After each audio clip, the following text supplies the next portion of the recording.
Баршаңызға сәлем. Көкірегіңді кеңейтіп, терең ой салар көркем тіркестер. Ақ сақалға жарасатын сөз бен мінез.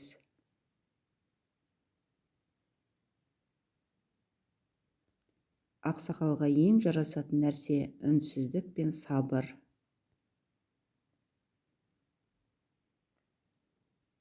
Үнсіздік әлсіздіктің белгісі емес, кемелдіктің көрінісі.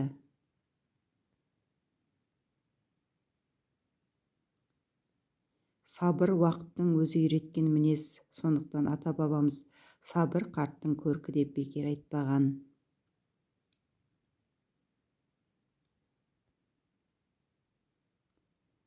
Боларыңда болмасаң, болған елдің атын жек, көшінбек би.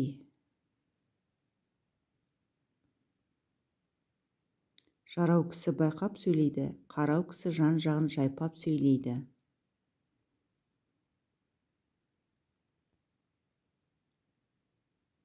Қадірлі қария дауласпайды, өйткені дау шындықты емес, ашуды өсіреді.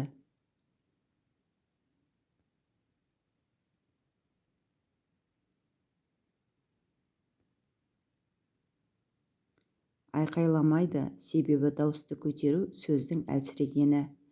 Ел алдында баласын да, немересін де жерге алып, жерге салмайды.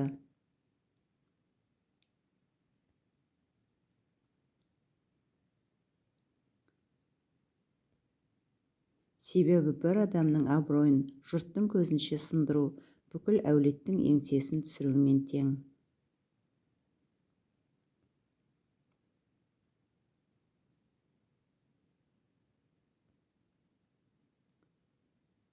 Ақсақал тәрбиені үйде береді, батаны елге береді. Үйде түзетеді, елде көтереді.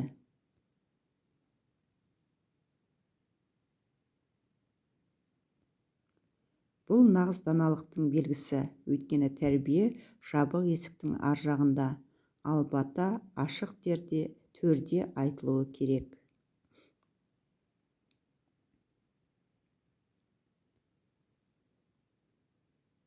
Ақсақалдың сөзі ауыр болмауы тиіс, қатты болмауы тиіс, оның сөзі жылы болуы керек. Жылы сөз ғана жүрекке жетеді, жылы сөз ғана жасқа демеу, үлкенге медеу болады. Ашумен айтылған сөз өтпейді, ал сабырмен айтылған сөздің ізі ұзақ қалады. Сонда ғана ақсақалдың сөзі өтеді, сонда ғана өзі төрде отырады, сонда ғана батасы қабыл болады.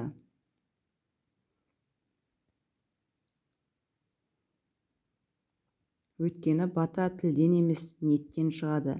Ниеті таза, жүрегі тыныш адамның батасы ғана елге құт болады. Ақсақал әулеттің тірегі, ал тірек айқаймен емес, сабырмен мықты.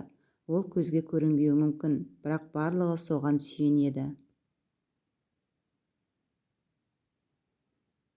Үй шайқалса тірек ұстайды, көңіл шайқалса ақсақал тоқтатады.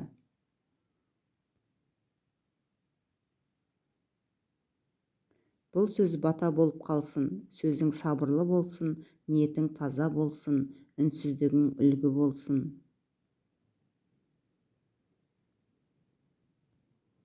Ақсақал отырған үй, аман ақсақалдың батасы, бар ел берекелі болсын.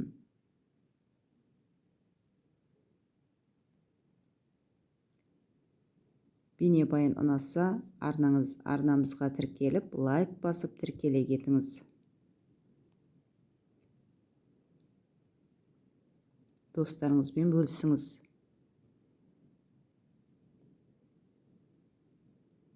Назарыңызға рахмет, сау болыңыз.